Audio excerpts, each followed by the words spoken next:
الحمد لله الحمد لله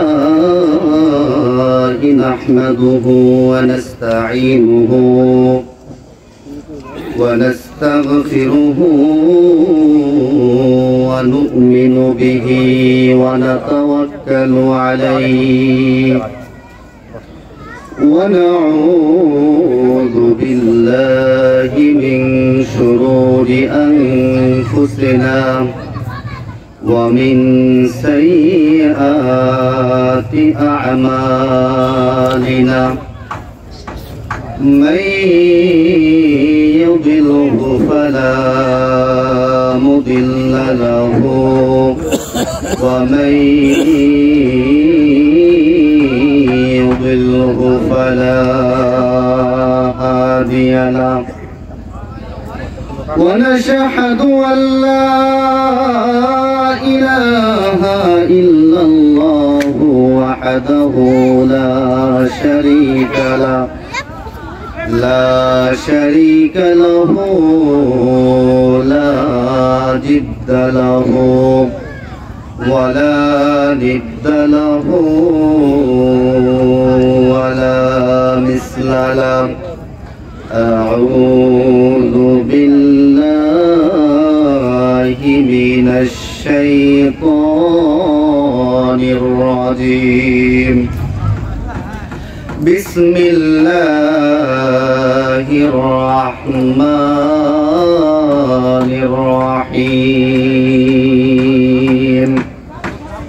إذا زلزلت الأرض زلزالها وأخرجت الأرض أثقالها وقال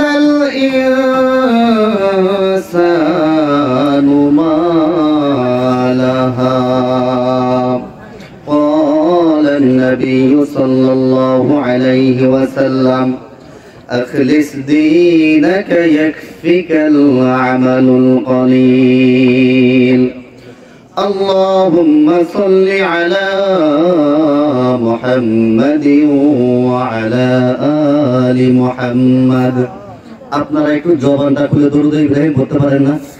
পারেন সবাই দরুদ ইব্রাহিম? নামাজের মধ্যে আমরা কোন দরুদ পড়ি বলেন তো? দরুদ ইব্রাহিম পড়ি না? সবাই একটু আমার সাথে পড়েন اللهم صل على محمد وعلى آل محمد كما صليت على إبراهيم وعلى آل إبراهيم إنك حميد مجيد اللهم بارك على محمد وعلى آل محمد كما باركت على إبراهيم وعلى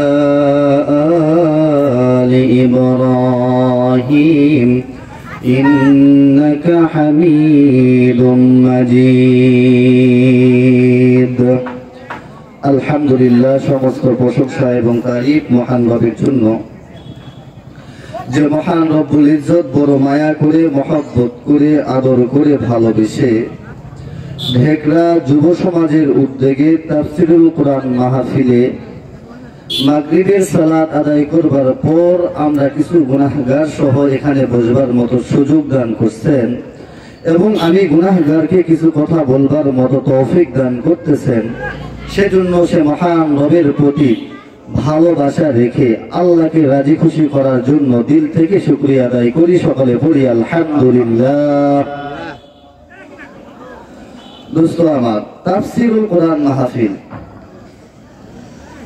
এই মাহফিলের সভাপতিত্ব করছেন আমাদের এলাকার আমাদের সারে তাজ আমার শ্রদ্ধেয় দাদা জনাব আইনউদ্দিন সাহেব সাবেক চেয়ারম্যান আমাদের অত্র বালুভরা ইউনিয়ন পরিষদ প্রধান অতিথি হিসেবে আছেন আমার ছোট দাদা আলহাজ এস এম সাইদুর রহমান সভাপতি ঢেকলা শেখপাড়া জামে মসজিদ।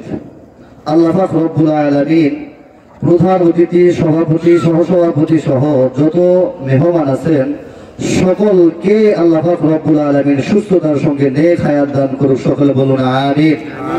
অত্র মাহফিলে দ্বিতীয় মেহমান মুফতি মিজানুর রহমান আল হাবিবি সাহেব, আপনাদের এলাকার ভাগনা, এলাকাতেই বাসা না, আপনাদের পরিচিত মানুষ। আমি এই মুফতি সাহেবের মাদ্রাসাতেই খেদমত করি। আমার মাদ্রাসার বড় হুজুর মুফতি মিজানুর রহমান হাবিবি সাহেব অনেক সুন্দর আলোচনা করেন, অনেক জ্ঞান গর্বের সাথে আলোচনা করে। অবশ্যই আপনারা বসবেন, তার কথা শুনবেন। প্রধান মেহমান হযরত মাওলানা আবু রায়হান সাহেব, এখন মিডিয়া জগতে অনেক আলোচিত মানুষ, তিনি অনেক সুন্দর কথা বলেন, তার আলোচনাও আপনারা শুনবেন। মাঝখান থেকে আমি গুনাহগার, নালায়েক, মূর্খ মানুষ, না ইলম কালাম আছে, না কথা বলার যোগ্যতা আছে, এরপরও ভালোবেসে যে আপনারা আমাকে এখানে বসাইছেন, মহান রবের কাছে চাইবো আল্লাহ পাক এমন কিছু কথা আমার জবান দ্বারা বাহির করে দেখ, আজকে যেন তাফসীরুল কোরআন মাহফিলের ওসিলা করে এই গ্রামবাসী সহ যত মানুষ আছে সকলের জন্য হেদায়েতের ওসিলা হয়ে যায়। সকলে বলুন আমিন। আর জোরে বলেন না আমিন। দোস্ত আমার, এই তাফসীরুল কোরআন মাহফিল আমরা যারা আয়োজন করি, এই তাফসীরুল কোরআন মাহফিল গুলা দিলে, ইসলামের সওয়াব গুলা দিলে এলাকার মধ্যে অনেক ফায়দা আছে। আমরা মনে করি এখন অনেকের মাথার মধ্যে এরকম জিনিস কাজ করে যে এখন ওয়াজ মাহফিল মানে এটা একটা আনন্দের বিষয় হয়ে গেছে। এমনটা ভাবি না যে এখন আগে মানুষ গান বাজনা করতো, এখন ওয়াজ মাহফিল করে, কি আর কথা হয়। আর ওয়াজ মাহফিল দিয়ে কয়জন মানুষই বা হেদায়েত পাইছে, এমন কথা বলি কি বলি না? আমার কথা কি বোঝা যায়? এমন কথা বলি না? আমরা বলি যে ওয়াজ মাহফিলের মাধ্যমে কয়জনই বা হেদায়েত পায়, আর ওয়াজ মাহফিল দিয়ে লাভই কি হচ্ছে, এমন কথা বলি না? আচ্ছা, আমি হুজুরের কথার দ্বারাই, আমি হুজুরের বয়ানের দ্বারাই সব মানুষ যে হেদায়েত পাবে এর কোনো গ্যারান্টি আছে? কথা বলেন না কেন? গ্যারান্টি আছে? যত বড় মাওলানা সাহেব আর মুফতি সাহেব হোক না কেন, কেউ বলতে পারবে না যে আমার কথার দ্বারাই উম্মতের কি হবে, হেদায়েত হবে, কেউ বলতে পারবে না। কারণ হেদায়েতের মালিক স্বয়ং কে? আরো জোরে বলেন কে? আল্লাহ। আল্লাহ যাকে ভালোবাসেন, যাকে হেদায়েত দিবেন, সে হেদায়েত পাবে। নতবা আমি হুজুর যতই কথা বলি, যতই ওয়াজ করি, আমার দ্বারাই যদি আল্লাহ হেদায়েত না নেয়, কখনোই আমি হেদায়েত দিতে পারবো না। মানুষের হাতে যদি হেদায়েতের মাপকাঠি থাকতো, তাহলে স্বয়ং নবী চাইলে পারতেন সমস্ত কাফেরদেরকে মুসলমান বানানোর জন্য, পারতেন না? কিন্তু নবী সে নিজের চাচাকে কালেমা গ্রহণ করাইতে পারে নাই। এখান থেকে বোঝা যায় নবী যেহেতু সবাইকে হেদায়েত করতে পারে নাই, সেখানে আমি সামান্য মোল্লা হয়ে হেদায়েত করতে পারবো এর কোনো গ্যারান্টি নাই। এরপরেও কেন ওয়াজ মাহফিল গুলাতে বসবেন জানেন? ওয়াজ মাহফিল গুলাতে এই জন্য বসা দরকার আপনারই, কারণ আল্লাহ পাক রব্বুল আলামিন বলছেন তোমরা ঈমানদারদের প্রতি বেশি বেশি নসিহত করো। কাদের প্রতি? ইয়া আইয়ুহাল্লাযীনা আমানু, ঈমানদারদের প্রতি তোমরা নসিহত করো। কারণ আল্লাহওয়ালা মানুষগুলা যেন শয়তানের ধোঁকায় পড়ে পথভ্রষ্ট না হয়, এই কারণে তাদের কাছে ইসলাহ করো, বয়ান করো। আমি আল্লাহর জান্নাত সম্পর্কে বুঝাও, জাহান্নাম সম্পর্কে বুঝাও, দিন সম্পর্কে বুঝাও। এই কথাগুলো যখন দিলের মধ্যে গেঁথে যাবে, ওই আল্লাহওয়ালা মানুষগুলা শয়তানের চক্রে পড়ে কখনোই পথভ্রষ্ট হবে না। এই জন্য আমাদেরকে বেশি বেশি কোরআনের মাহফিলে বসতে হবে। যেখানে ইসলাম হয়, এই ইসলামী মাহফিলগুলোতে বসতে হবে, যাতে করে আমাদের ঈমান আরো শক্ত হবে, ঈমান আরো বেড়ে যাবে। আপনার আমার দুনিয়াতে চলতে সহজ হয়ে যাবে, আপনি ভালোভাবে চলতে পারবেন এবং পরবারের জন্য কিছু পুঁজি অর্জন করতে পারবেন, যার মাধ্যমে আপনার আমার জান্নাত অর্জন হবে। বলি সুবহানাল্লাহ ওয়া বিহামদিহি। সুবহানাল্লাহ। দোস্ত আমার, এখন মানুষ কাটতে জানে না, মানুষ ইবাদত করতে জানে না। মানুষ কি বা ইবাদত করে? মুসলমানের প্রতি যে ফরজ 5 ওয়াক্ত নামাজ, এটা অসংখ্য মুসলমানই আদায় করে না। করে ভাই? শুক্রবারে নামাজ পড়ার পর মসজিদ থেকে আসার পর মুসল্লিরা চিন্তা করে আবার কবে শুক্রবার আসবে, শুক্রবার আসলে সে মসজিদে যাবো, এর আগে যাওয়ার দরকার নাই। কথা মনে হয় ভুল বললাম? এমন মুসল্লি আছে না? শুধু শুক্রবার তো শুক্রবার নামাজ পড়ে আছে এমন মুসল্লি। আবার গ্রামের মধ্যে এমন কিছু মুসল্লিও আছে শুক্রবার নামাজও পড়ে না, চিন্তা ভাবনা করে কখন রমজান মাস আসবে, রমজান মাস আসলেই তারাবি পড়বে, এছাড়া পুরা বছরে নামাজ আর পড়ার দরকার হয় না। তো বাপ, আপনার আমার উপর নামাজ যে ফরজ, আপনাকে 5 ওয়াক্ত নামাজ আদায় করতে হবে, এই খেয়াল আপনি হারাই ফেলছেন। নামাজ আমরা পড়ি না। সাধারণ মানুষ বলেন, হুজুর বলেন, হুজুররাও সুযোগ পাইলে কাজের চাপ পড়লে নামাজ পড়ে না, এমন হুজুর আছে না? অসংখ্য আছে। তো বাপ, আমাদের দিনের ভিতরে ইসলাম নাই, দিনের ভিতরে আল্লাহর ভয় নাই, যার কারণে এখন পর্যন্ত মুসলমান আল্লাহকে ভয় করে না, এখন পর্যন্ত নামাজিওয়ালা হইতে পারে না। তো কবে আল্লাহকে ভয় করবেন? আল্লাহকে ভয় করবেন কবে বাপ? তাকায় দেখেন নিজের শরীরের দিকে, কারো বছর 50 বছর হয়ে গেছে, কারো 60 বছর হয়ে গেছে, 70 বছর হয়ে গেছে। চিন্তা করে দেখেন তো, আপনি যখন যুবক বয়স ছিল, আপনার মাথার চুলগুলা কালো ছিল, আপনার গায়ের চামড়াগুলা টান টান ছিল, আপনার দাঁতগুলা শক্ত ছিল, আপনার চোখের জ্যোতি ভালো ছিল, সবকিছু দূর থেকে আপনি দেখতে পারতেন। কিন্তু বয়সের হালতে দেখেন 20 বছর পার হয়ে গেছে, যখন আপনার বয়স 50-এর ধারে চলে গেছে, দেখবেন আপনার মাথার চুলের মধ্যে অটোমেটিকলি আপনার কালো চুলগুলা সাদা হইতে শুরু করছে। আপনাদেরকে যদি জিজ্ঞেস করা হয় আপনার চুল পাকলো কেমনে, কিভাবে কি হলো, আপনার চুল সাদা হইলো কিভাবে, ব্যাখ্যা দিতে পারবেন? আপনাকে যদি জিজ্ঞেস করা হয় আপনি বলবেন কেমন জানি দেখতে দেখতেই সাদা হয়ে গেল, বলবেন না? মুসলমান ভাইয়েরা আমার কথাগুলো দিল দিয়ে বোঝার জন্য চেষ্টা করবেন। এ মুসলমান, আল্লাহ পাক রব্বুল আলামিন আপনারে আমারে দুনিয়ার মধ্যে প্রেরণ করেছেন কেবলমাত্র মহান রব আল্লাহ পাক রব্বুল আলামিনের গোলামি করার জন্য, দাসত্ব করার জন্য। দোস্ত আমার, ভাইরা আমার, আল্লাহ পাকের ইবাদত করার জন্য যদি আল্লাহ পাক রব্বুল আলামিন আপনারে আমারে দুনিয়ার মধ্যে প্রেরণ করেই থাকেন, আল্লাহ পাক রব্বুল আলামিনের যদি দাসত্ব করার জন্য আপনারে দুনিয়ার মধ্যে প্রেরণ করেই থাকেন, ও দোস্ত আমার, দুনিয়ার মধ্যে আসার আগেই আপনি যখন দুনিয়ার মধ্যে আসেন নাই, আমিও যখন দুনিয়ার মধ্যে আসেন নাই, দুনিয়ার কোনো মানুষই যখন দুনিয়ার মধ্যে ছিল না, সব মানুষগুলার রূহ একটা জগতে ছিল, এটা হচ্ছে রূহুর জগৎ। যখন দুনিয়ার মধ্যে কেউ ছিল না, আপনি আমি সবাই রূহুর জগতে বাস করতাম। রূহুর জগতে যখন সবাই ছিলাম, দোস্ত আমার, আল্লাহ পাক রব্বুল আলামিন, এই যে আপনারা যেমন এখানে বসে আছেন, আল্লাহ পাক রব্বুল আলামিন যারা ওই পূর্বপুরুষ থেকে নিয়ে এখনো পর্যন্ত যত মানুষ দুনিয়ার মধ্যে আসছিল, ভবিষ্যৎ পর্যন্ত যত মানুষ আসবে, সব মানুষগুলাদেরকে নিয়ে রূহুর জগতে আল্লাহ পাক রব্বুল আলামিন সব মানুষগুলাদেরকে এরকম বসাইয়া আল্লাহ পাক রব্বুল আলামিন নিজেই ওয়াজ করছেন, নিজেই ওয়াজ করছেন। কি ওয়াজ করছেন জানেননি? ও দোস্ত আমার, কথাগুলা দিল দিয়া বোঝেন। যখন সব মানুষগুলারে রূহুর জগতে আল্লাহ পাক রব্বুল আলামিন দোস্ত আমার এইরকম ভাবে বসাইয়া আল্লাহ নিজে আপনারে আমারে জিজ্ঞেস করছেন, আলাস্তু বিরব্বিকুম, আমি আল্লাহ তোমাদের রব কিনা?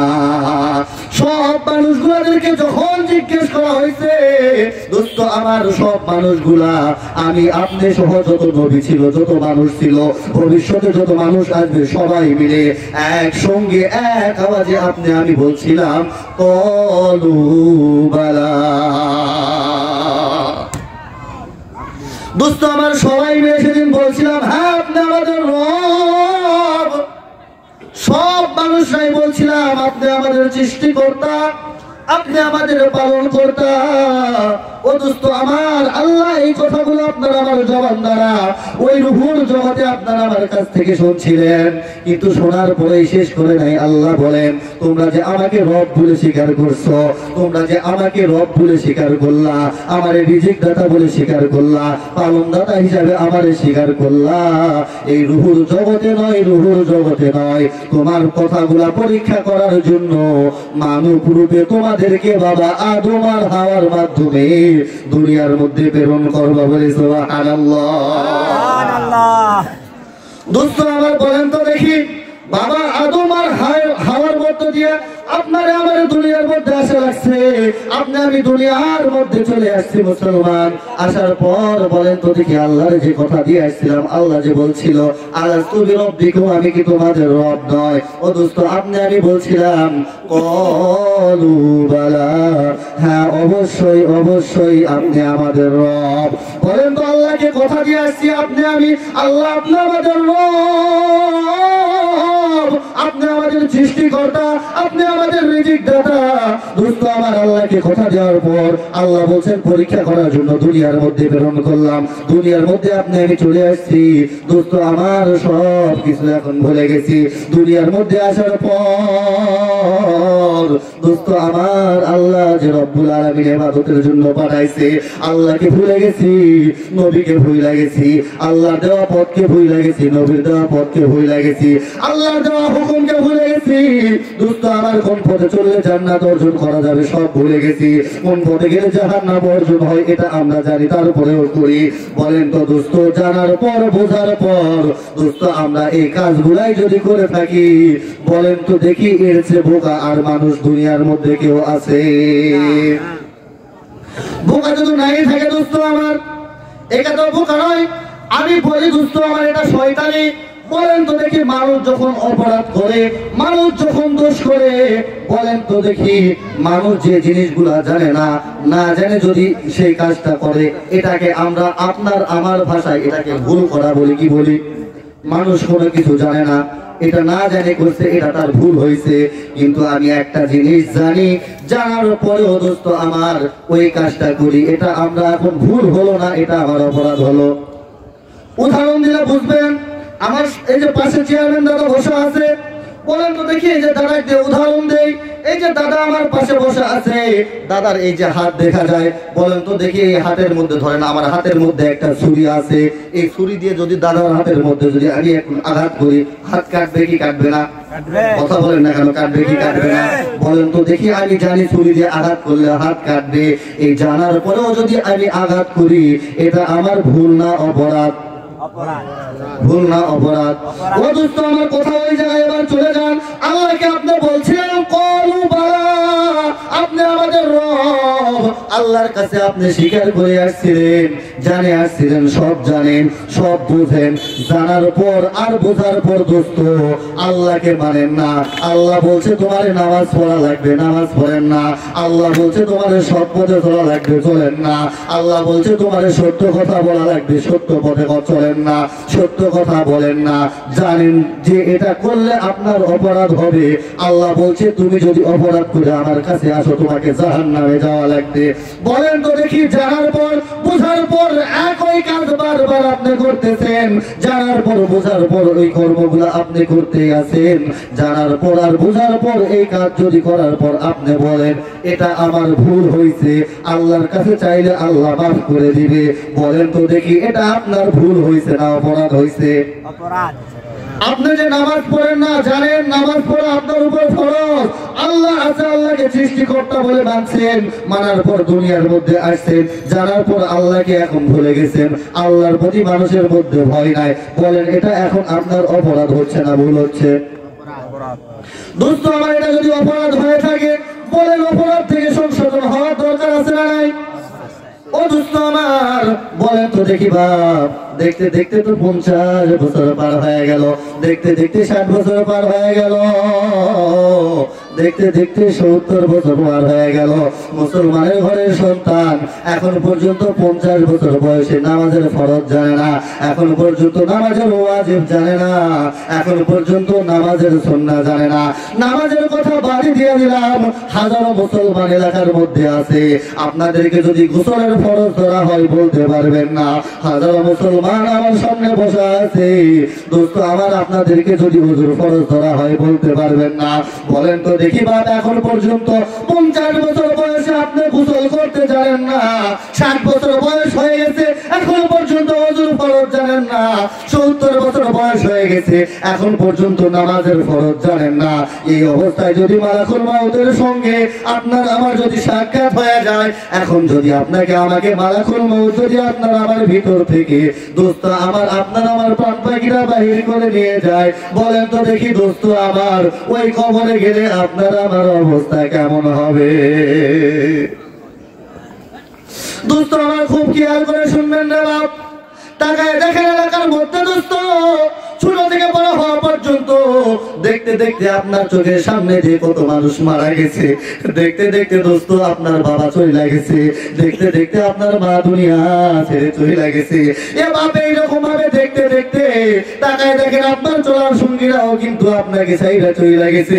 দোস্ত আপনার এখনো পর্যন্ত মনে হলো না যে আমিও তো সিরিয়ালের মধ্যে পড়ে গেছি, কখন জানি মালাকুল মউতের সাথে সাক্ষাৎ হয়ে যায়, কখন জানি মালাকুল মউত আমার জীবনটা নিয়ে নিবে। কবে এই কথাগুলো আপনার দিলের মধ্যে আসবে? কবে আল্লাহর ভয় করবেন? কবে আল্লাহরে আল্লাহ বলে মানবেন?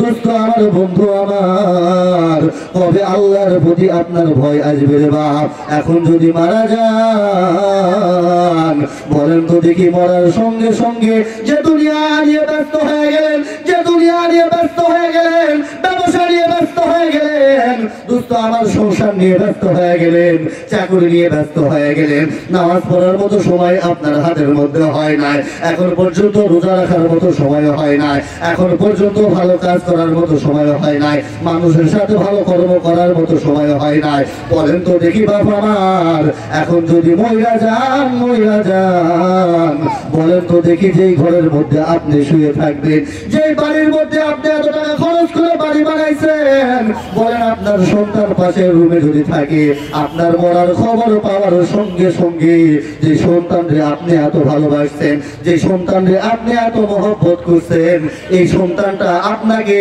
সকল এই ঘরের মধ্যে আর রাখতে চাইবে না, বরং গ্রাম আর প্রতিবেশী যারা আছে সবাইকে ডাক দিয়া দিয়া বলবে, আমার বাবা দুনিয়ার মধ্যে থেকে চলে গেছে, আমার বাবা দুনিয়ার মধ্যে আর বেঁচে নাই রে, আমার বাবার তাড়াতাড়ি লাশটা দাফন কাফনের ব্যবস্থা করো। বলবে কি বলবে না? কথা বোঝা যায়? এখনই মহিলা দেখেন দোস্ত, যে স্ত্রীর প্রতি আপনার এত ভালোবাসা, রাতের বেলা যদি মহিলা যান, ও দোস্ত আমার, একই খাটের মধ্যে আপনার আপনার স্ত্রী শোয়া আছে, আপনি হঠাৎ করে যদি রাতের বেলা মারা যান, আর মনের ভুলেও যদি স্ত্রী জানতে পারে আমার স্বামীর গাটা ঠান্ডা হয়ে গেছে, আমার স্বামী মরে গেছে, যদি জানতে পারে মুসলমান, আপনি যে কিছুক্ষণ আগে ভালোবাসা দিয়ে স্ত্রীকে আগলে রাখছিলেন, এই স্ত্রীটাকে আপনি যখন মারা যাবেন আপনার কাছে আর থাকবে না, ভয়ে ঘর থেকে দৌড় দিয়ে পালাবে। কথা বলেন ঠিক কিনা? দোস্ত আমার, কার প্রতি আপনার ভালোবাসা, কার প্রতি মহব্বত জমাইলেন, তার প্রতি আপনি এত মহব্বত জমাইলেন রে বন্ধু, তার প্রতি আপনি এত রং তামাশা জমাইলেন, কিসের এত সংসার নিয়ে ব্যস্ত হয়ে গেলেন, কিসের এত তামাশার মধ্যে আপনি লিপ্ত হয়ে গেলেন? এ দোস্ত আমার, বন্ধু আমার, এখনই মরার সঙ্গে সঙ্গে কিন্তু দোস্ত আমার, যাদেরকে মহব্বত করছিলেন বাপ, তারা আপনার জন্য কাঁদবে ঠিক, আপনার সন্তান আপনার জন্য কাঁদবে ঠিক, অনেক সময়ের জন্য, কারণ আপনি তার জন্য খাচ্ছেন, তার জন্য টাকা জমাইছেন, তার জন্য সংসার করছেন, আপনি যখন মারা গেছেন আপনার সন্তান মিশামিশি কাঁদবে ঠিক কয়েকদিনের জন্য, আপনার সন্তান কাঁদবে ঠিক দোস্ত, আবার বাঁশঝাড়ের মধ্যেও কিন্তু যাবে বাঁশ কাটার জন্য। কথা বলেন ঠিক কিনা? দোস্ত আপনার সন্তান আপনার জন্য কাঁদবে ঠিক, আবার আবার আপনার কাপড়ে কেনার জন্য কিন্তু বাজারের মধ্যে যাবে। আহারে আপনার সন্তান আপনার জন্য কাঁদবে ঠিক, কিন্তু আপনার সন্তান আপনার গোসল দেওয়ার জন্য আদর সোনা কেনার জন্য দোকানের মধ্যে যাবে, কারণ আপনাকে কবরের মধ্যে ঘিরে দিয়ে চলে আসবে। দোস্ত আমার দুনিয়ার নীতি যদি এটাই হয়ে যায়, দোস্ত আমার দুনিয়া ছেড়ে যদি সকলকে যাইতে হয়, এবার দুনিয়ার আপন বলতে আপন কেউ নয়, দুনিয়া ছেড়ে সকলকে যাইতে হবে। এটাই যদি দুনিয়ার নিয়ম নীতি হয়ে যায় রে বাপ, কার মায়ায় পড়ে আপনি আল্লাহরে ভুলে গেলেন, কার মায়ায় পড়ে নবীরে ভুলে গেলেন, কাকে মহব্বত করে আখিরাতকে ভুলে গেলেন, কাকে মহব্বত করে বন্ধু আমার আপনি আল্লাহর জান্নাত জাহান্নামকে ভুলে গেলেন। ও দোস্ত মহিলা দেখেন কবর কিন্তু বড় ভয়ানক জায়গা দোস্ত। দোস্ত আপনি মরার সঙ্গে সঙ্গে আপনার লাশটা যখন কবরের মধ্যে রেখে দিয়ে চলে আসবে, বাপ কবর থেকে কিন্তু আপনি চিৎকার দিতে শুরু করবেন, কিন্তু কবর থেকে কেউ আপনার আওয়াজ শুনবে না, কেউ কিন্তু আপনাকে সাহায্য করার জন্য যাবে না। আরে বন্ধু আমার যখন মহিলা যাবে লজেন্সের মতো যখন মোড়াইয়া আপনাকে প্যাকেটে বানাইবে, দোস্ত সেদিন আপনার মনে হবে মাথার মধ্যে যখন মোচড় দিয়া যখন কাপড়টা যখন ঢোকায় দিবে, সেদিন কিন্তু আপনার মনে হবে আহারে দুনিয়ার মধ্যে থাকাকালীন আমি কতই না রং তামাশা করছি, আহারে আজ আমার শ্বাসটা বন্ধ হওয়ার কারণে আহারে আমাকে লজেন্সের মতো মোড়াইছে। আরে মাথার বান্ধে বোঝা গেল মরে আমার মাথা লড়াবার শক্তি না, মাজার বান্ধে বোঝা গেল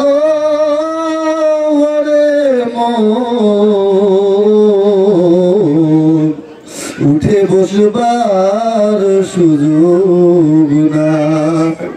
আরে বাপ যখন লজেন্সের প্যাকেটের মতো মোড়াইয়া আপনারা আমার ওই যে কবরের মধ্যে নামায়া দিয়ে আসবে,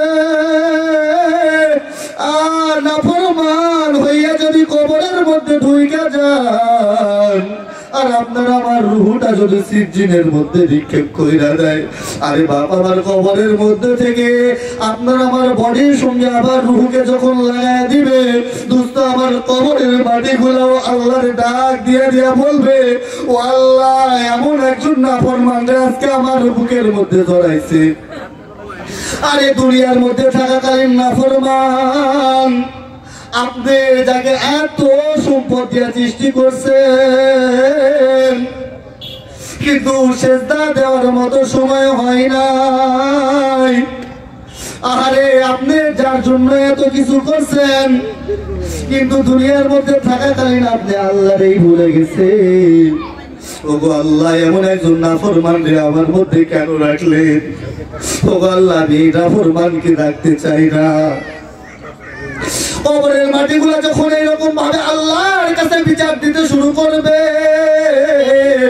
দোস্ত আমার আল্লাহ ডাক দিয়া দিয়া সেদিন বলবে, আহারে তোমার যা খুশি তুমি তাই করো। আজকে আল্লাহর অর্ডার পাওয়ার সঙ্গে সঙ্গে বন্ধু আমার ও দোস্ত যে কবরের মধ্যে আপনারা আমারে রেখে দিয়ে আসবে, এই দোস্ত আমার কবরের মাটিগুলা আপনার আমার শরীরের সঙ্গে লেগে যাবে। দোস্ত আমার কবরের মাটিগুলা এবার যখন আপনার আমার শরীরের সঙ্গে লাগতে থাকবে, ও দোস্ত এক পাঁজরের হাড্ডিগুলা আর এক পাঁজরের মধ্যে আস্তে আস্তে ঢুকতে থাকবে। বলেন তো দেখি বাপ আমার দুনিয়ার মধ্যে বেঁচে থাকাকালীন আপনার যদি এক জায়গায় কোনো জায়গায় ভেঙে যায়, কোনো জায়গায় কেটে যায়, মানুষ কতই না কষ্ট পায়, কত না ব্যথা পায়। বলেন তো দেখি পাঁজরের হাড্ডি যদি আরেক পাঁজরের মধ্যে ঢুইকা যায়, সেও আবার মাটির চাপের কারণে, বলেন সেদিন আপনার আমার অবস্থা কেমন হবে? সেদিন আপনার আমার অবস্থা কোন জায়গার মধ্যে দাঁড়াইবে? এ দোস্ত সেদিন যখন চাপ মারবে, আপনি মা রে বাবা রে বলে চিৎকার করতে থাকবেন, আপনি চিৎকার করতে থাকবেন, আপনি বাঁচানোর জন্য সবাইকে আর্তনাদ করবেন। এ দুস্থ কিন্তু কবরের মধ্যে এমন ফেরেশতা নিযুক্ত করা হবে যে চোখে দেখবে না, কানে শুনবে না, বারবার আঘাত করতেই থাকবে।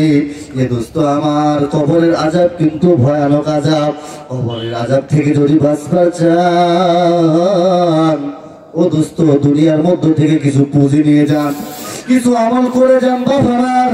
দুনিয়ার মধ্যে থেকে যদি আপনি পুঁজি অর্জন করে যাইতে পারেন, ও দোস্ত তাহলে আপনার জিন্দেগি পাল্টাইয়া যাবে। দোস্ত আমার, দুনিয়াতেও শান্তিতে থাকতে পারবেন এবং পরকালেও আপনি জান্নাত অর্জন করতে পারবেন। পারবেন কি পারবেন না? এই জন্য আমাদেরকে দুনিয়ার মধ্য থেকে আমল করে যাওয়ার দরকার আছে না নাই? তো বাপ, দুনিয়ার মধ্য থেকে আমল করে যাওয়ার দরকার আছে, এটা আপনি জানেন, এটা আপনি বোঝেন। সব কিছু জানার পরেও, সব কিছু বোঝার পরেও আপনি ইবাদত করতে পারেন না।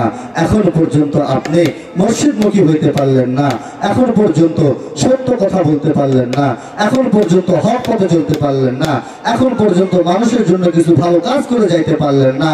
বলেন কোন ওসিলাতে আপনাকে আল্লাহ জান্নাত দিবে? বলেন না ভাই। নামাজ তো পড়েনি না। যখন কঠিন কিয়ামতের ময়দানে, হাসরের ময়দানে মুসিবতের মধ্যে পড়ে যাবেন, আল্লাহ তো বলছেন আমি বান্দার যখন অবস্থা ভয়াবহ হয়ে যাব, নবী যখন বান্দাদের জন্য, তার উম্মতের জন্য যখন শাফাআত করতে আসবে, বান্দাদের জন্য সুপারিশ করতে আসবে, আমি তো বান্দার জন্য মাফ করে দেওয়ার জন্য ওসিলা খুঁজবো।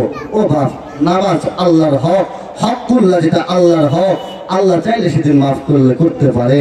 ও বাপ, কিন্তু ভালো কিছু কাজ তো জমা করা লাগবে, যেগুলো ওসিলা বানায়া আল্লাহ জান্নাত দিতে পারবে। নামাজও পড়েন না, আপনি এখন পর্যন্ত ভালো পথেও চলতে পারলেন না, এখন পর্যন্ত আপনি কোনো কিছু করতে পারলেন না জাতির জন্য। কি করবেন? নিজে তো এখনো ভুলে ভরা। কবে সংশোধন হবো আপনি আমি বলেন? মরার পর সংশোধন হয়ে লাভ আছে? কোনো লাভ নাই। এই জন্য আমাদের বেঁচে থাকতেই বাপ আপনাকে সংশোধন হওয়া লাগবে, বেঁচে থাকতেই আপনাকে আখিরাতের পুঁজি অর্জন করে যাইতে হবে। কথা এতক্ষণ ধরে অনেকক্ষণই বললাম। আমি আপনাদের সামনে একটা কোরআনুল কারীম থেকে অল্প কিছু অংশ তেলাওয়াত করেছি। এই অংশর কিছু ব্যাখ্যা দিয়ে আমি চলে যাবো ইনশাআল্লাহ। দোস্ত আমার, বন্ধু আমার, আর কোনো দিকে নজর দিবেন না। এবার কথাগুলো দিল দিয়ে বোঝার জন্য চেষ্টা করবেন। দোস্ত আমার, আল্লাহ পাক রব্বুল আলামিন কোরআনুল কারীমের মধ্যে বলছেন, ইযা যুলজিলাতিল আরদু জিলজালাহা ওয়া আখরাজাতিল আরদু আসকালাহা। এই সূরাটার নাম সূরাতুল জিলজাল। সূরার নাম কি? জোরে বলেন, সূরার নাম কি? জিলজাল। এই জিলজাল সূরাটা ঝালঝালা শব্দ থেকে আসছে। কোন শব্দ থেকে? ঝালঝালা শব্দ থেকে আসছে। ঝালঝালা শব্দের অর্থ মানে কম্পন হওয়া, কম্পিত হওয়া। কি হওয়া? কম্পন হওয়া। দোস্ত আমার, এই কম্পন হওয়া থেকে শুরু করেই আল্লাহ পাক রব্বুল আলামিন কোরআনুল কারীমের মধ্যে সূরা নাযিল করেছেন, ইযা যুলজিলাতিল আরদু জিলজালাহা। ও দুনিয়ার মানুষ, তোমরা কি জানো না? তোমরা কি বোঝো না? তোমরা কি দুনিয়ার মধ্যে দেখো নাই আমি দুনিয়ার মধ্যে ভূমিকম্প দিয়েছিলাম? ভূমিকম্প আপনারা দেখেন না? ভূমিকম্প যখন আসে দেখবেন, যখন ভূমিকম্প 30 সেকেন্ড 40 সেকেন্ড থাকে, পেপার পত্রিকার মধ্যে, আপনারা টেলিভিশনের মধ্যে দেখে থাকেন, দেখবেন কত খবর আমাদের কানের মধ্যে চলে আসে। ঢাকার মধ্যে বড় বড় অট্টালিকাগুলো ভেঙে চলে যায়। এমন হয় কি হয় না? হয় কি হয় না? আমার আল্লাহ পাক রব্বুল আলামিন এই কথাই কোরআনুল কারীমের মধ্যে বলে দিয়েছেন। আল্লাহ পাক রব্বুল আলামিন জানায় দিয়ে বলতেছেন, ইযা যুলজিলাতিল আরদু জিলজালাহা। তোমরা কি দুনিয়ার কোন কম্পন সম্পর্কে দেখো নাই? তোমরা কি ভূমিকম্প সম্পর্কে দেখো নাই? দুনিয়ার মধ্যে আমি ভূমিকম্প তৈরি করে দিয়েছি, যে ভূমিকম্প 30 সেকেন্ড 40 সেকেন্ড যা তোমাদের সামনে যখন চলে আসে, দোস্ত আমার তখন মানুষ ভয়ের মধ্যে লিপ্ত থাকে। ও দোস্ত আমার, এই ভূমিকম্প যদি আল্লাহ পাক রব্বুল আলামিন 40 সেকেন্ড না দিয়ে 2 মিনিট দিয়ে থাকে, বলেন তো দেখি বাড়িঘর ভাঙার জন্য শুধু ঢাকা শহরের গুলাই যাবে না আপনার ঢাকা গ্রামের বাড়িগুলাও যাবে? সবই যাবে। 2 মিনিট যদি ভূমিকম্প হয় থাকবে কিছু? দোস্ত আমরা আল্লাহ পাক রব্বুল আলামিন বলছেন ওয়া আখরাজাতিল আরদু আসফালাহা, কিন্তু বান্দা তোমরা জানো না তোমাদের মধ্যে থেকে এমন একটা সময় আসবে, এমন একটা দিন আসবে যেই দিনের মধ্যে আমি আল্লাহ তোমাদেরকে এমন কিছু ঘটায় দিব। জানো সেটা কি? আল্লাহ সেটা বলছেন ইযা যুলজিলাতিল আরদু জিলজালাহা ওয়া আখরাজাতিল আরদু আসফালাহা, এমন একটা দিন আসবে দুনিয়ার মধ্যে আমি আল্লাহ পাক রব্বুল আলামিন কম্পন তৈরি কইরা দিব, আর সেটা হবে শেষ দিনের মতো কম্পন। আর এই কম্পন যখন শুরু হয়ে যাবে দোস্ত আমার আল্লাহ পাক রব্বুল আলামিন ডাক দিয়া বলে, ও মানুষ তোমরা কি জানো ওই যে তুমি যে মাটির উপর সারা জীবন চলাফেরা করছো, ওই মাটির নিচে এমন কিছু পদার্থ আছে যা বিজ্ঞান পর্যন্ত এখন সবকিছু বাহির করতে পারে নাই। যা যেসব পদার্থ গুলো আছে, যেগুলা পদার্থ লুকিয়ে আছে আপনার আমার চোখে এখন পর্যন্ত ধরা পড়ে না। আবার এমন কিছু পদার্থ মাটির মধ্যে আছে যেগুলা বিজ্ঞানীরা অনুবেক্ষণ যন্ত্র দ্বারা দেখে, কিন্তু আপনার আমার খালি চোখে দেখা যায় না। এমন কিছু বস্তু আছে না নাই? দোস্ত আমার আল্লাহ পাক রব্বুল আলামিন বলছেন ওয়া আখরাজাতিল আরদু আসকালাহা, কিন্তু যেদিন আমি শেষবারের মতো ভূমিকম্প তৈরি করে দিব, মাটির নিচে যত পদার্থ আছে আমি আল্লাহ পাক রব্বুল আলামিন সেদিন সব কিছু তুলার মতো বাহির করতে শুরু করব। বলি সুবহানাল্লাহ। সুবহানাল্লাহ। দোস্ত আমার, বন্ধু আমার, আর নজর নয় দোস্ত আমার, আল্লাহ তারপরে কি বলে শুনেন। দোস্ত আমার আল্লাহ পাক রব্বুল আলামিন বলেন সেদিন যেদিন ভূমিকম্প তৈরি হবে রে গোলাম, তোমরা কি জানো শুধু কি মাটির নিচ থেকে পদার্থই বাইর হবে? না না না না না, ও দোস্ত আমার মানুষ যারা জীবিত থাকবে, ও দোস্ত আমার শেষবারের মতো যখন ভূমিকম্প তৈরি হয়ে যাবে, কি আমাদের মাঠ যেদিন কায়েম হয়ে যাবে, দোস্ত আমার যে সমস্ত মানুষগুলা দুনিয়ার মধ্যে বেঁচে থাকবে, যে সমস্ত পদার্থগুলা মাটির ভিতর থেকে বাইর হবে, এই পদার্থ সঙ্গে সঙ্গে দোস্ত আমার আপনার আমার যে সমস্ত মানুষগুলা বাঁচা থাকবে, সমস্ত মানুষ সহ পদার্থ সহ সবকিছু বাতাসের সঙ্গে তুলার মতো উড়তে থাকবে। দোস্ত আমার এখানেই শেষ নয়, আল্লাহ পাক রব্বুল আলামিন বলছেন ওয়া আখরাজাতিল আরদু আসকালাহা ওয়া ক্বালাল ইনসানু মা লাহা, সমস্ত ইনসানগুলাও সেদিন কিন্তু তুলার মতো উঠতে শুরু করবে। ইয়াউমাইযিন তুহাদ্দিসু আখবারাহা বিআন্না রাব্বাকা আওহা লাহা। আল্লাহ পাক রব্বুল আলামিন বলেন দুনিয়ার মধ্যেও যা কিছু আছে, যত বড় বড় পাহাড় পর্বত দেখো দোস্ত আমার, পৃথিবীর মধ্যে এত বড় বড় পাহাড় আছে যা আপনার আমার মধ্যে যত বড় বড় যন্ত্র আছে, বলেন তো দেখি সব যন্ত্র মিলে যদি ওই পাহাড়ের মধ্যে যদি আপনি নিক্ষেপ করেন, একটা বড় পাহাড় কি ওখান থেকে তুলে সরে ফেলা সম্ভব হবে?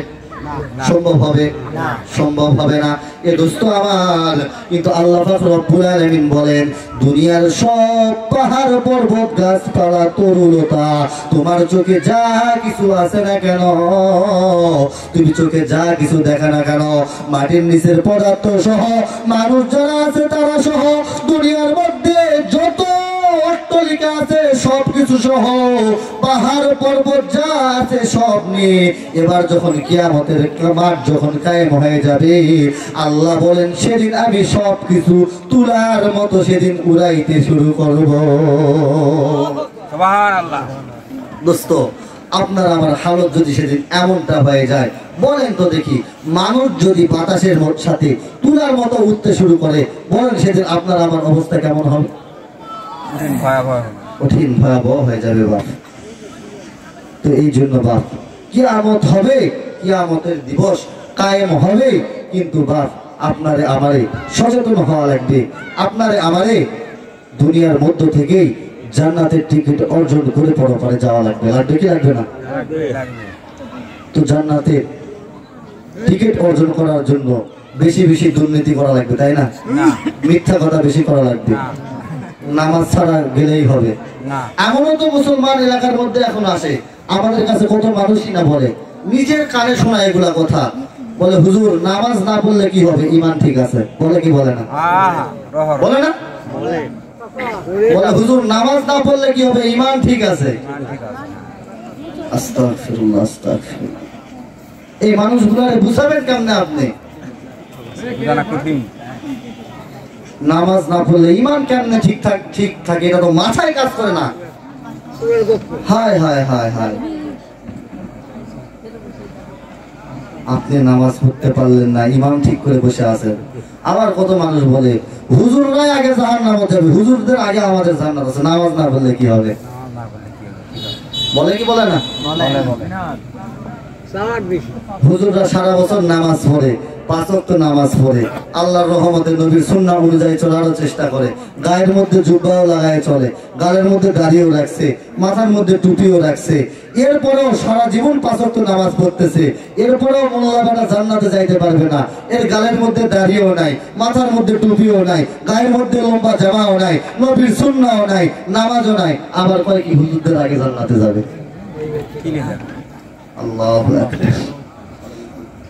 আল্লাহ সকলকেই সঠিক বুঝদান করুন, সকালে বলুন আমিন। বাহ, হ্যাঁ আল্লাহ চাইলে আপনাদের জান্নাত দিতে হয়। তো জান্নাত কখন দিবে আপনাদের বলছিলাম, আল্লাহ এক সময় আপনার জন্য ওসিলা খুঁজবে, ভালো কাজ আপনার জন্য তালাশ করবে, কিন্তু কখন? যখন আপনি মুসিবতে পড়বেন, তখন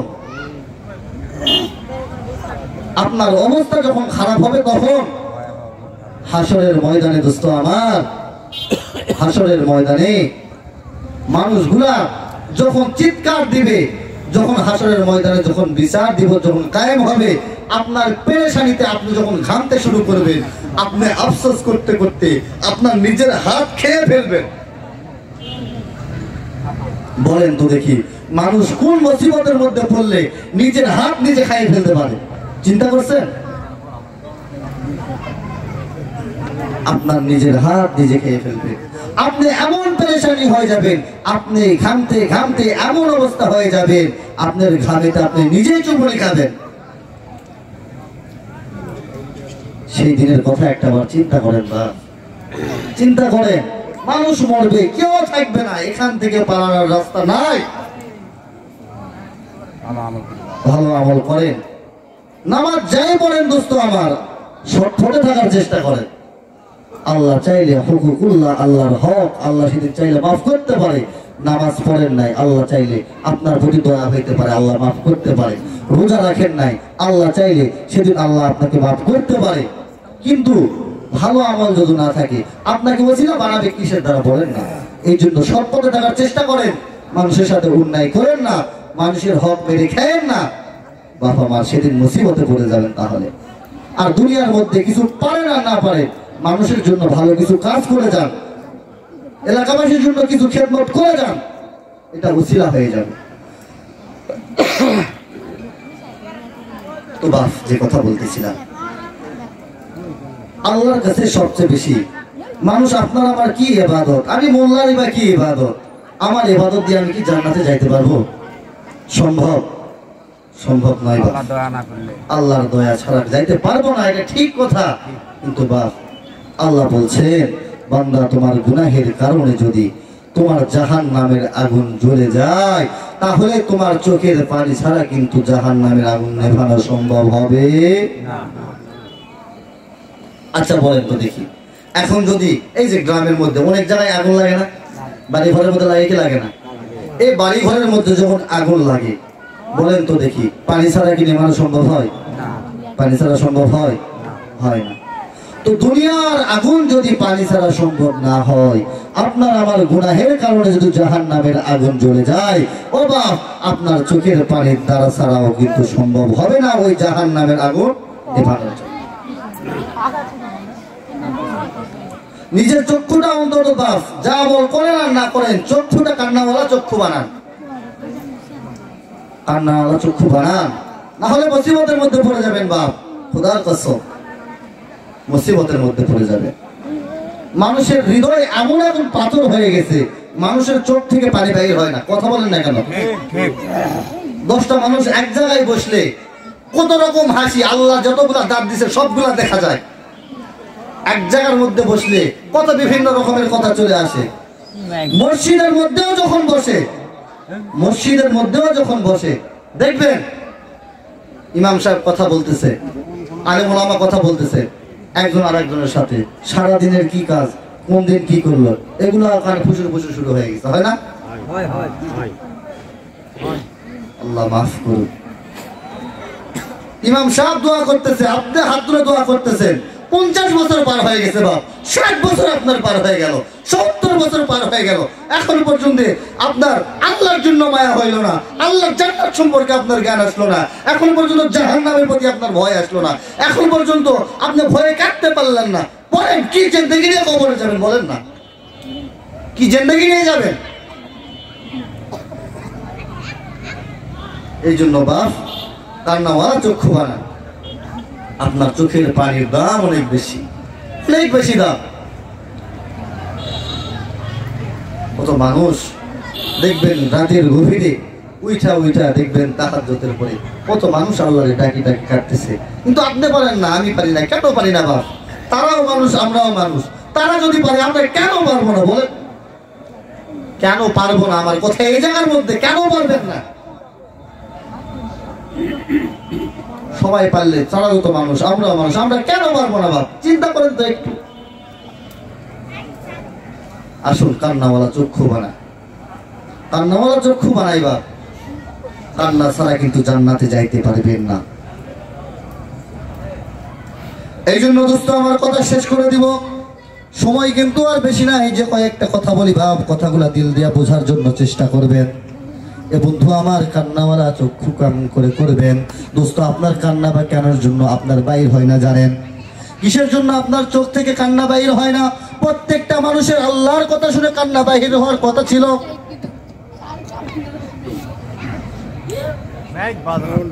ভাই আপনার মাইকে কথা বলতে, আল্লাহর রাস্তায় এই মাইকে যদি কথা বলে বাকি হুজুররা, আগামী 1 সপ্তাহ ওয়াজ করা লাগবে না, এই মাইক দিয়ে ওয়াজ করলে। ভালো গলা ভেঙে গেল।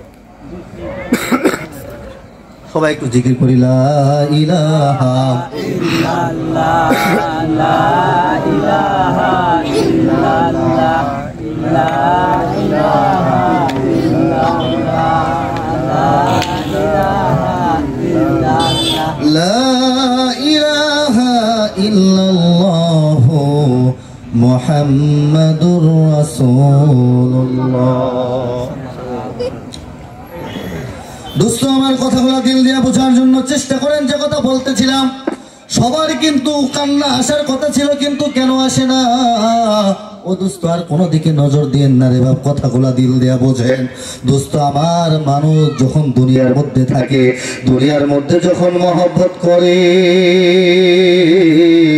এ দোস্ত আমার, মানুষ যখন একটা গুনাহ করে, দোস্ত আমার, আপনার আমার বাম স্তনের 2 আঙ্গুল নিচে আল্লাহ পাক রব্বুল আলামিন এমন একটা গোস্তের টুকরা দিয়ে রাখছে। দোস্ত আমার, এই গোস্তের টুকরাটার নাম হচ্ছে কলব। এটার নাম কি বলেন তো? কলব। এটা আপনার আমার বাম স্তনের 2 আঙ্গুল নিচে অবস্থিত। কোন জায়গায়? বাম স্তনের 2 আঙ্গুল নিচে অবস্থিত। ভাই আপনার মাইকে হাত দিয়ে না, যা সেটাই থাক, আমি যাওয়ার পর আপনার হাত দিয়ে এরকম ভাবে রাখেন। দোস্ত আমার, যে কথা বলতেছিলাম, আপনার আমার যে কলব নামের গোস্তের টুকরাটা আপনার আমার এই স্তনের নিচে অবস্থিত। আল্লাহ পাক রব্বুল আলামিন বলেন, ও বান্দা, তোমরা কি জানো, দুনিয়ার মধ্যে যখন তুমি একটা গুনাহ করছো, একটা গুনাহ করার সঙ্গে সঙ্গে ওই কলবের মধ্যে একটা কালো দাগ লেগে যায়। আব্দুর রহমান, আরেকটা গুনাহ করছো, কলবের মধ্যে আরেকটা দাগ লেগে যায়। আরেকটা গুনাহ করছো, আরেকটা দাগ লেগে যায়। যত গুনাহ করো না কেন, একটা একটা করে গুনাহ করার কারণে এই যে একটা ছোট্ট গোস্তের টুকরা যেটার নাম কল, বলেন তো দেখি এই কল নামক জায়গাটা একটা একটা করে দাগ পড়ার কারণে বলেন তো দেখি যখন আপনার আমার এটা ভরাট হয়ে যাবে, যে কলবের নাম আপনি আমি দিয়েছি, বলেন তো দেখি ভিতরে যে কলব নামের জিনিস আছে এটা কত বড় হবে? মোটামুটি তো 10-12 কেজি হবে, তাই না? ভিতরে যেটা আছে 10-12 কেজি হবে না, 5 কেজি হবে, তাও হবে না। কতটুকু হবে? বেশি চেয়ে বেশি 200 গ্রাম, 250 গ্রাম। এই যে একটা ছোট্ট কলবের নাম, যেটা কলব নামের জিনিস দিয়ে দিয়েছে গোস্তের টুকরা, ও দোস্ত আমার, আল্লাহ পাক রব্বুল আলামিন বলেন যখন তুমি একটা গুনাহ করছো ওই জায়গার মধ্যে আমি আল্লাহ একটা কালো দাগ ফেলাই দিছি, আর একটা গুনাহ করছো আর একটা দাগ ফেলাই দিছি। এইরকম করতে করতে তুমি যত গুনাহ করেছো ওই কলবের মধ্যে যখন তোমার মধ্যে শয়তানের নফসের মধ্যে এই কলবের মধ্যে ঘোরা পড়তে পড়তে যখন কালো দাগ হয়ে গেছে, সামান্য গোস্তের টুকরা দাগ পড়তে পড়তে যখন পুরাটাই কালো হইয়া গেছে, বলেন তো দেখি যখন কালো হয়ে যায় আল্লাহ পাক রব্বুল আলামিন বলে কোন মুসলমানের কলিজার মধ্যে যখন এই অন্তরের মধ্যে এই কলবের মধ্যে দাগ পড়া যায়, যখন পুরা কলব কালো হয়ে যায়, ভালো কথা ভালো মানুষ যতই বলুক না কেন মানুষে ভালো লাগবে ঠিক, কিন্তু ওয়াজ থেকে বাহিরে গেলে শয়তান যেটা করবে তার কাছে সেটাই বেশি ভালো। এমনটা আপনার আবার হয় না? এখন হুজুর এখানে যতক্ষণ কথা বলে হুজুরের সাথে ঠিক বেঠিক মারহাবা আল্লাহু আকবার সব ঠিক আছে, তাহলে প্যান্ডেল ওয়াজ শেষ, আপনার কাজে আপনি শয়তান যেটা করে সেটাই ঠিক। হুজুর এতক্ষণ 2.5 ঘন্টা বলছে এটা সব বেঠিক, কিন্তু হুজুরের তালে তালে সবাই মারহাবা আল্লাহু আকবার ঠিক আর বেঠিক মাথা সবাই ঢোকাইছে। ওয়াজ শেষ, হুজুরের কথাও শেষ, আমলও শেষ, শয়তান আর আপনার দুজনের আমল শুরু হয়ে গেছে। এবার তো বাপ আমার এখানে আজান কত হয়? 7:30। তো দোস্ত আমার কথাগুলো এবার দিল দিয়ে বুঝবেন, আমি অল্প কয়েক মিনিটের মধ্যে এখন শেষ করে দিব। এই কথাটা বুঝেন, ভালো করে বুঝবেন, আপনার আমার সকলের কিন্তু বুঝার এটা বিষয় আছে। এই ওয়াজ কিন্তু সব হুজুর কিন্তু করে না, সব হুজুর কিন্তু বুঝেও দিবে না। দোস্ত আমার বুঝার জন্য এই কথাগুলা বলবেন, দোস্ত আমার আর শুনবেন। এই যে কলবের টুকরা আপনার কালো দাগ যে পড়ে গেল, কালো দাগ পড়ার কারণে আল্লাহ পাক রব্বুল আলামিন বলে দিয়েছেন তোমার অন্তরটা আর কলবটা কালো দাগ হওয়ার কারণে ভালো কথা আর ভালো লাগবে না, তোমার কথার আর আমল হবে না, আল্লাহর কথা আর শোনার জন্য মন চাইবে না। যদিও ঈমান থাকার কারণে মসজিদে যাও, যদিও ঈমান থাকার কারণে মাহফিলে যাও, কিন্তু আমল করার মতো ক্ষমতা থাকে না। কারণ একটাই দোস্ত আমার, আপনার আমার কলব নামের গোস্তের টুকরা পুরাটাই কালো হয়ে গেছে।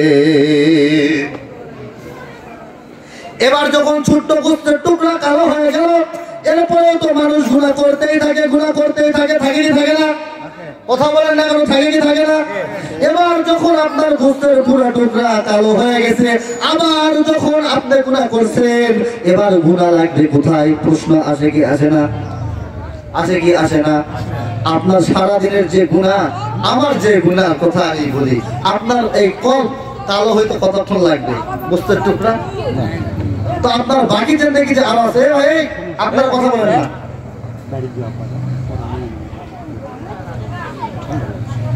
তো যে কথা বলতেছিলাম, আপনার এই কলব যখন পুরাটাই কালো হয়ে যাবে, এবার আপনার গুনাহ লাগবে কোথায়? জানার বিষয় আছে না? এবার যখন পুরা কলব আপনার কালো হয়ে যায়, আল্লাহ পাক রব্বুল আলামিন বলে বান্দা দুনিয়ার মধ্যে কি তোমরা দেখো নাই, একটা বাড়িতে যখন তুমি রং করছো, রং ভালো লাগে না, আরেকটা রং পছন্দ হয়েছে, আবার মুছে ফেলে উপর দিয়ে আরেকটা রং লাগাও, প্রলাপ দিয়ে দাও, হয় কি হয় না? হয় কি হয় না? আল্লাহ পাক রব্বুল আলামিন বলেন বান্দা তোমার পুরা কলব যখন কালো হয়ে আংরা হয়ে গেছে, এই যে রঙের মতো যত গুনাহ করবা প্রলেপ দেওয়া শুরু হয়, বলেন নাউযুবিল্লাহ।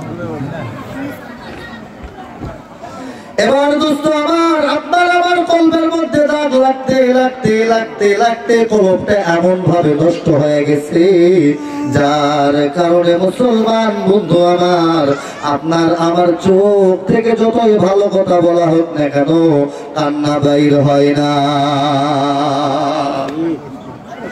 দোস্ত আমার কিন্তু আল্লাহ রব্বুল আলামিন জানায় দিয়ে বলছেন, ও আব্দুর রহমান, তোমরা কি জানো না দুনিয়ার মধ্যে মানুষ যখন বাহ্যিক ভাবে অসুখ হয়ে যায়, অসুস্থ হয়ে পড়ে, মানুষ ট্রিটমেন্ট নেওয়ার জন্য ডাক্তারের কাছে যায়, এমনই রুহানি জগতের মধ্যে তোমার দেহের মধ্যে তোমার কলবের মধ্যে যদি অসুখ হয়ে যায়, তোমাকে সেটারও ট্রিটমেন্ট করা লাগবে। আর সেটা ট্রিটমেন্ট করার জন্য দোস্ত আমার একজন আলেম ওলামার কাছে যাওয়া লাগবে, হক্কানি রব্বানির কাছে যাওয়া লাগবে, যার হাতে হাত ধরে আপনি আপনার কলবের ময়লা পরিষ্কার করতে পারবে। দোস্ত আমার, কথাগুলো দিল দিয়ে বুঝবেন। মানুষের যদি জ্বর হয় তাহলে নাপা খেলেই ভালো হয়। দোস্ত আমার, মানুষের যদি ক্যান্সার হয় নাপা খেলে ভালো হবে। বোঝা যায়, মানুষের যদি ক্যান্সার হয় নাপা ট্যাবলেট খেলে ভালো হবে, ডায়াবেটিস হলে নাপা খেলে ভালো হবে, হবে না। দোস্ত আমার, অসুখ যেমন আলাদা আলাদা, ওষুধও তেমন আলাদা আলাদা। ও দোস্ত আমার, একই রকম ভাবে আপনার আমার দেহের মধ্যে যখন রোগ হয়ে যাবে, দোস্ত আমার আপনার আমার জন্য আমলও আলাদা আলাদা, ওষুধও কিন্তু আলাদা আলাদা। আপনার আমার কলবের মধ্যে কালো দাগ হয়েছে, এটা একটা অসুখ। আল্লাহ রব্বুল আলামিন বলছেন, ও গোলাম, ডাক্তার ধর, ডাক্তার ধর, ডাক্তারের কাছ থেকে ওষুধের নাম জেনে নে, না হলে কিন্তু মুসিবতের মধ্যে পড়ে যাবি। ও দোস্ত আমার, এই ওষুধের নাম আপনাদেরকে বলেই শেষ করে দিব। দেহের ভিতরে সব তথ্য কিন্তু দিতে পারলাম না, একটার কথাই বলে শেষ করি। দোস্ত আমার, আপনার আমার কফ নামের যে অসুখ, এই জায়গার মধ্যে যে অসুখ হয়ে গেছে, কালো দাগ পড়ে গেছে, জংলা পড়ে গেছে, এই অসুখ যদি আপনি ভালো করতে চান, দোস্ত আমার, এই অসুখের জন্য আপনাকে যে ওষুধ খাওয়া লাগবে তার নাম হচ্ছে জিকির। তার নাম কি? জিকির। তার নাম কি? জিকির। আল্লাহ রাব্বুল আলামিন বলে, গোলাম, তোর কলবের মধ্যে ময়লা পড়ে গেছে, তোর কলবের মধ্যে কালো দাগ পড়ে গেছে, সকাল সন্ধ্যা জিকিরের আমল লাগায় দে। সকালে পর সুবহানাল্লাহ, আলহামদুলিল্লাহ, লা ইলাহা ইল্লাল্লাহ, আল্লাহু আকবার বলে বলে জিকির কর। দেখবি তোর এই বাম স্তরের দুই আঙ্গুলের দিকে নিচের দিকে তাকাইয়া স্মরণ করে করে দিলের মধ্যে ধাক্কা দিয়ে দিয়ে বলে বল আল্লাহ আল্লাহ, দেখবি তোর দিলের ময়লা সাফ হয়ে যাবে। দোস্ত আমার, এখন যদি মনে করেন দিলের মধ্যে ময়লা হয়ে গেছে, আমি যাকাত দিব, তাহলে মনে হয় ময়লা সাফ হয়ে যাবে। দোস্ত আমার, আপনি যদি মনে করেন দিলের মধ্যে অসুখ হয়ে গেছে, আপনি যদি মনে করেন হজ করতে যাবেন, তাহলে মনে করছেন আপনার দিলের ময়লা সাফ হয়ে যাবে। না না দোস্ত, আপনাদেরকে বোঝানোর জন্য প্রথমে বলছি, আপনার যেমন নাপা খাইলে জ্বর ভালো হয়, কিন্তু নাপা খাইলে ক্যান্সার ভালো হবে না, নাপা খাইলে কিন্তু ডায়াবেটিস ভালো হবে না, তার জন্য কিন্তু আলাদা আলাদা ওষুধ। তেমনই ভাবে দোস্ত আমার, কলবের মধ্যে যদি আপনার কালো দাগ পইরা যায়, মরিচা পইরা যায়, ও দোস্ত আমার, আপনাকে আমাকে কিন্তু জিকিরের ওষুধ দ্বারাই ভালো করা লাগবে, অন্য ইবাদত দ্বারা কিন্তু ভালো হবে না।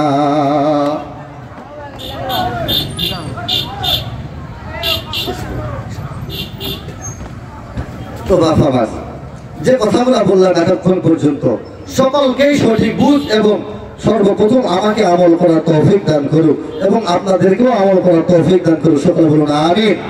বিশেষ করে আজকে আপনারা দোয়া করবেন, এই যে যুব সমাজ যারা আজকে এই মাহফিলের আয়োজন করছে, অনেক অক্লান্ত পরিশ্রম করছে এই গ্রামের মানুষ, করছে না? অনেক পরিশ্রম করছে। একটা মাহফিল দাঁড় করাইতে গিয়ে কত পরিশ্রম করতে হয়, কত মেহনত করতে হয়, কত কষ্ট করতে হয়, সেটা আমরা জানি, সেটা আমরা জানি। যুবক ভাইরা অনেক পরিশ্রম করে এই যে মাহফিল সাজাইছেন, আল্লাহ পাক রব্বুল আলামিন এই ঢাকা যুব সমাজের সকল যুবক ভাইদের সহ যারা পরিশ্রম করছে, সকলকেই আজকের এই মাহফিলের ওসিলা করে সকলকেই দিনের পথে চলার তৌফিক দান করুন। এবং যখন মানুষ মারা যাবে, এই মাহফিল কমিটি সহ যত মানুষ, একজন মানুষ মারা যাবে না, যখন মারা যাব আমরা সবাই যেন এই তাফসীরুল কুরআন মাহফিলের ওসিলায় আল্লাহ পাক রব্বুল আলামিনের কাছ থেকে জান্নাতের টিকিট নিতে পারি। সকলে বলুন আমিন। আল্লাহ পাক রব্বুল আলামিন এই মাহফিলটাকেই যেন নাজাতের ওসিলা বানায়। সকলে বলুন আমিন। আল্লাহ পাক রব্বুল আলামিন সকলকে হেদায়েত দান করুক। পরিশেষে আপনাদের সকলকেই বলবো, ভাই আমি আপনাদের এলাকার সন্তান, মানুষ হয়তো কম বসছে, কিন্তু বাহির থেকে যখন মেহমান আসবে এই যে হাজার হাজার টাকা খরচ করে প্যান্ডেল সাজাইছে, বলে এই মাহফিলে যদি আমরা না বসি, বক্তারা কার সামনে ওয়াজ করবে, কাদের সামনে নসিহত করবে? এটা যেমন কমিটিদের খারাপ লাগবে, আমিও আপনাদের সন্তান, আমারও খারাপ লাগবে, বক্তারও খারাপ লাগবে, সবার খারাপ লাগবে। এজন্য আপনাদেরকে অনুরোধ করব, আপনাদের পায়ে হাত রেখে রিকোয়েস্ট করব, অবশ্যই ভাই আর মা বোন যারা আছেন, তাড়াতাড়ি আপনাদের বাড়িতে যারা মেহমান আছেন, এসার পর আরেক কারে খাওয়ান দেন না। এসার পর সোজা নামাজ শেষ করে প্যান্ডেলে বসে যাবেন। এরপরে সারা বছর তো খাইতেই আছি, হারামও খাইতেছি, হালালও খাইতেছি, খাইতে খাইতে পাট একদিকে পিঠ আরেক দিকে চলে গেছে। একদিন না খাইলে মহাভারত অশুদ্ধ হয়ে যাবে, কথা বলেন না, অশুদ্ধ হয়ে যাবে। আপনারা যারা যাবেন, এখান থেকে যাওয়ার পর আগে বাড়িয়ালিতে বলবেন, যা আছে সব টোটাল অফ, কুটুম্ব গেলে যাক, থাকলে থাক, কোনো কথা নাই, খাওয়া বন্ধ, ওয়াজ শেষ, আসে আবার খাবে, কোনো সমস্যা নাই। কিন্তু ওয়াজ যেহেতু দিছে, ওয়াজে যাওয়া লাগবে, ওয়াজ শোনা লাগবে, বলতে পারবেন না? ঠিক। মধ্যমাসের একটা টুকপাট আলাদা আছে না, বলতে পারবেন না? কি অবশ্যই বলবেন। আর মা বোনদেরকেও বলবো, অবশ্যই আপনারা নামাজ পড়ে অবশ্যই এই মাহফিলে আসবেন। যুবক ভাই সহ যারা ইন্তেজাম কমিটি আছেন, তারাও বলবেন। যুবক ভাইরা যারা দেখতেছি, অনেক মানে এই মাথা থেকে ওই মাথা পর্যন্ত দৌড়াদৌড়ি ছুটাছুটি, কোনো কাজ নাই, এরাই যদি বসে প্যান্ডেলে, তাহলে জায়গা লাগবে? আপনাদেরকেও বলবো, এটা খেলনার মাঠ মনে করেন না, তামাশা মনে করেন না। ওয়াজের প্রথমেই আমি বলছি, অবশ্যই যাদের প্রয়োজন আছে তারা কাজ করবেন, যাদের প্রয়োজন নাই মাহফিল সাজানোর জন্য অবশ্যই এশার নামাজের পর বসবেন। আর যারা কমিটির মানুষ আছেন, বিশেষ করে প্যান্ডেল সাজাইছেন, ওয়াজ দিচ্ছেন, নামাজ পড়বেন না, তা কিন্তু হবে না। যারা যুবক ভাইয়েরা আছেন, অবশ্যই এশার সালাত অবশ্যই আদায় করবেন। যদি না আদায় করেন, এই ওয়াজ দিয়ে কোনো লাভ নাই। আমি মোল্লা যতই গলা পাঠায় যায়, কোনো লাভ হবে না। আল্লাহ সকলকেই সঠিক বুঝদান করুক। ওয়া মা আলাইনা ইল্লাল বালাগ। আসসালামু আলাইকুম ওয়া রাহমাতুল্লাহ।